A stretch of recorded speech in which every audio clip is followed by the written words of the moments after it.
Hi everyone, it's Celeste. I wanted to give you a quick little update on the Aeonium shipment that I just got.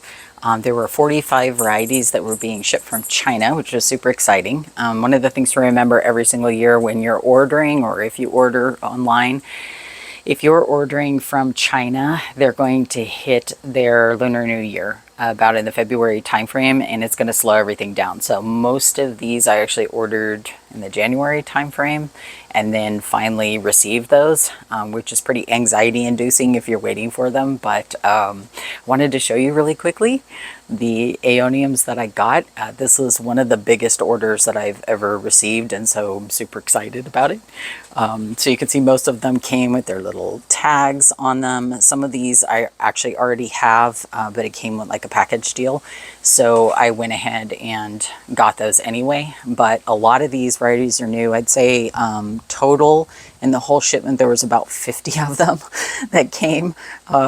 So if you want to see what a aeonium attic looks like, this would be it. But there is a whole bunch of these that are brand new for my collection, so I'm super excited about it. I will of course put them in the plastic pots like I typically do, so I have all of my stuff ready to go with my soil, and I will be putting those into those pots so that I can put them around the yard and most likely put most of them on the fence. But here is a little view into the aeoniums and what they look like. Again, remember they're going to be unhappy because they have traveled quite a ways, and they did it in conditions where they were trying to stay dry, but of course, you know, that's not always possible. These have actually been sitting on my countertop for about a week because I'm letting them fully dry out. What I've learned over time is that when you are taking them out of the box, do not plant them immediately. You're going to introduce rot, even though you're going to try as much as possible to not water the soil. You're still going to get some moisture inside the soil, and it can cause rot. I tend to lose more if I get too excited and I start packaging these up too quickly. So this is this side of what I received. As you can see, pretty exciting. Try not to move too fast over here. And this is the other side. So yes, I will be spending some quality time this evening putting all of these in these nice little plastic pot, which you can see right here. Those are the ones that I use with those just polished black rock on the top. And this is actually one of the aeoniums that died, so I'm just going to reuse the pot and put some of these new cuttings inside there. But I have a ton of these pots that I order. I used to get the blue ones. They don't sell those anymore, so now I just get the gray ones because I kind of like it when it's more uniform. But again, if you're ordering these plants, don't be worried. When they first arrive, most of them look more like this, where they were folded over. With this guy, what I will do is I will take off these leaves down here. The reason why is because I just want to actually show more of the stem so that I can put something in the soil. There's no point in really planting these if you've got these type of little these little leaves on here. So I'll just pop these off. That's no big deal. And you can see the plant just looks like that. And I'll just limit up a little bit and then put it down. The plant won't care. It's already, you can see, using the moisture that was in that leaf to stay alive, so that's fine. So I'll do that with all of these guys. And you can see some of them already started to open up. They're super excited about being out of that box that they were packed in. This is just my granular succulent fertilizer that I use all the time. These are, not that one, but these are the tags, the plant tags that I use because the metal ones work. They last longer. I've tried the bamboo kind. I wouldn't recommend it. They start to rot. It's not worth it. And this is all of these amazing plants. Some of the ways that you can kind of tell that they're ready to be potted up, if you can see right here. See how it's creating those little white roots? That means the plant is ready, definitely ready to be in the dirt. So it's already sending out those little feelers.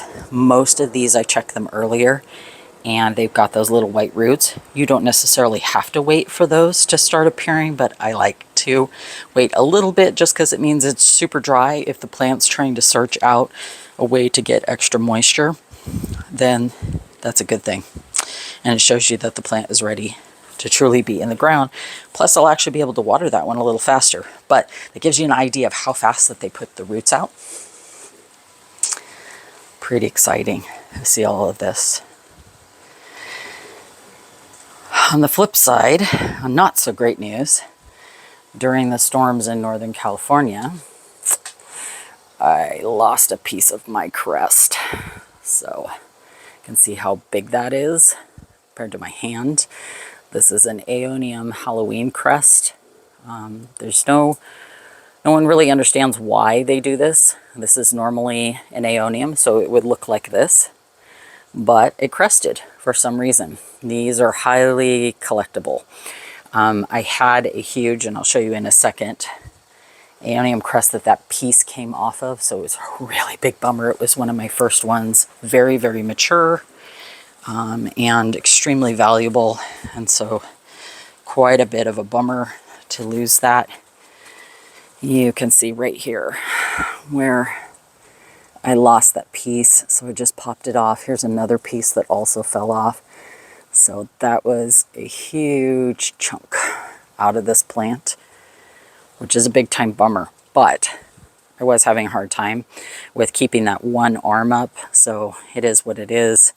I'm trying to decide if I'm just going to put it back in and let it grow right next to it, or what I want to do. And then, of course, I have this piece as well, which popped off. So I will try to put that in. Here's another little one. I just stuck it there. It's still going. Trying to live. There was a piece that also broke off. But this one you can see, I don't know if you can really tell. Well, yeah, because I'm squishing it. See how that moves like that? It's super squishy. This means it has rot. So even though some of the plants look okay up here on the top, poor little guys, they're not going to make it. This is mold. It's inside the plant, at least this branch. At this point, it's weird because it's actually kind of harder down here. It's not quite as mushy, but day by day by day, this is getting more and more squishy. So I'll just toss it. And again, it's a bummer, but you know, no new growth coming off of it. Plus you can just see that the thing's just falling over and it's starting to get black and gross, and yeah, it died. I think what happened with this piece is I have curtains in the backyard, and I think what happened is this gray curtain right here just happened to nick it, and it got some water in the wrong spot, and then that caused it to get basically start molding. So I actually cut it off because I didn't want to lose this plant. So this is the rest of the Halloween crest that I've got. You can see it's pretty cool, pretty elaborate plant. So a bit of a bummer. I bought this pot off of Etsy. It's really, really cool. It looks like it's cement, but it's actually not. And then here are some more of the aeoniums that I received previously. That's not an aeonium, by the way. But you can see some of the cool aeoniums that are along here. Some of the collection that I've got. So I'm just storing them right here because this area in my yard is covered. And so you can see the rain over here to the left, but it's not touching the plants right there. And Luna getting right in the middle of the shot. She wants to say hi. That's super awesome. So, but these are some of the plants that came. Actually, believe it or not, I have another one that's actually supposed to arrive today. So clearly I have an aeonium addiction. But that is some of the plants. So I will be happily potting some of these up this evening. Again, I'm just checking with these aeoniums. Try not to turn too quickly here. I'm just checking with these aeoniums to make sure there's no signs of rot, no signs of anything that looks like it's not good. Before I'm putting them in the soil, I would treat them If I saw something, rot, I would cut the rot piece off until I saw healthy tissue. Probably put a copper fungicide on it. I've had good luck with copper fungicide. You can just get that off of Amazon. And we'll pot these up over time. They will give me little babies. And I can then turn around and propagate those and start putting them in the landscape. So that's an update on the aeoniums. I hope you liked seeing some of these tips, tricks, some of the cool stuff that you can get from China if you decide to order. Please like and subscribe, comment, ask me questions. I hope you are having a great day. Thanks so much. Well, here we go. This is with the plants all potted up. As you can see, there is a ton. This one's really cool. Fairy ink. I always like the fairy inks, so my eye is always attracted to those.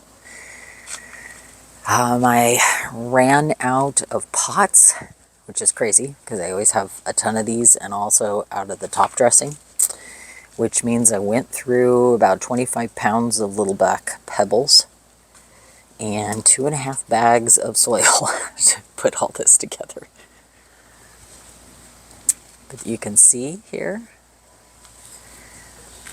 these are all of them. The dog already nailed one, so it fell over. This poor little guy right here. And that would be the dog, Looney Tunes. I call her Looney Tunes, that's not her real name. Her name's Luna. She was actually given that name by my dad because she's kind of a funky dog, and so he called her Looney Tunes, and then after that it just stuck, and so you'll hear me in videos calling her Looney.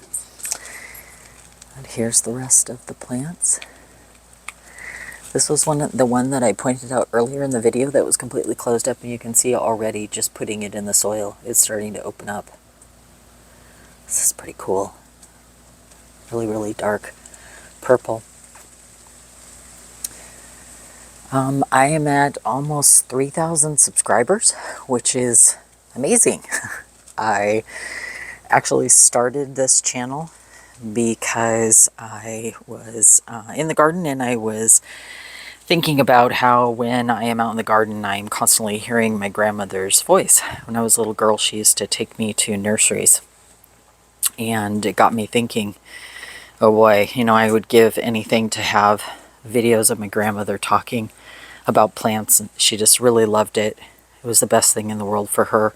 My grandfather on my mother's side, he grew a lot of vegetables and roses. Same thing for him. My grandfather on my father's side, he was actually into succulents and was part of the Huntington Beach Cactus and Succulent Society. So apparently it's multi-generational. But I would give anything, right, to hear their voices and have videos where they're talking about this stuff, something that they're super passionate about. So I started recording these little videos. People started asking me questions about the plants, and I thought, well, maybe what I should do is I should make these public. So I didn't expect to have that many subscribers show up, but I love it. I love the comments. I love hearing from people all over the world. Heard from people in Thailand, Australia, India. It's just cool. It's just really cool to meet people from all over the world that love doing this as much as I do and are as passionate about these plants and having fun with this. So I appreciate it. Thank you for subscribing. Thank you for liking the videos. Thank you for sending me comments and questions. I appreciate it. It's a really cool thing to be able to share something like this with so many people all around the world. So that's it. I've potted up most of these. This is an unnamed one, but it's Pink Witch. So I will give it its little name tag. And as you can see, I don't have my top dressing in, so I will need to go ahead and put that, go purchase some more basically from Amazon and have that delivered. Couple of the cuttings up there, those are the ones that didn't have names on them, so I just pushed them off to the side. I'll get to that as I get more pots and get more of the top dressing in place. I don't like to have the plants sitting on anything other than having those black rocks, that top dressing, it's because the soil can have moisture. And then it can touch the bottom of the plants, and then that causes moisture to go up on the bottom, and they could potentially rot. And so I will be getting top dressing as quickly as possible so that I can get that under those plants. These will sit like this, no water, for about 2 to 3 weeks. What I will do at that time is I'll just come over and I will tug on the plant. If I can pull the plant easily out of the pot, like that, it means that the plant isn't ready yet. So if I can't, if it gives me a little bit of resistance, that means it started to form some of the roots, and that means that I can start giving it water. Remember, succulents are really, really, really good at storing water. So you don't want to give them water before they have roots. They've got enough in those leaves. Yes, they'll get a little crispy on the sides, but don't worry about that. You know, eventually they're going to form those roots and they'll start absorbing water, and then they will grow like crazy. So I will leave them in these pots. Not all of them will stay in these pots though. So there's duplicate and triplicate, and some of these varieties I actually already have in my yard. And so what I will do is, as I get big enough, I'll look for the ones that are the healthiest, and then I will pop them into the, you know, I'll keep those in the pots as parent plants so that I can actually propagate. And then some of the ones that aren't as healthy, I'll just put them in the ground because I won't be so worried about them. The mother plants, those I keep track of, and I watch very carefully because I'm watching the water, I'm watching the fertilizer, you know, what is the soil like, all of those type of things. The ones that are in the ground, I don't worry about so much. And I always run the risk of getting trampled by the dog. So, as this poor little guy just found out. So that's the latest aeoniums. Some of them will end up in the ground, like I said, so I won't end up with 80 million pots like this. But I think it's kind of fun to see. This is what they look like when they first arrive. This is how I keep them essentially controlled. This is under my patio, so the rain can't actually get to them. No moisture can get to them. The biggest hazard they have is my dogs running through here and tipping one of them over. But even then, they can survive that. So hopefully you found this video helpful. Like and subscribe, and send me any comments or questions that you have. I love hearing from you. And thanks again. Bye-bye.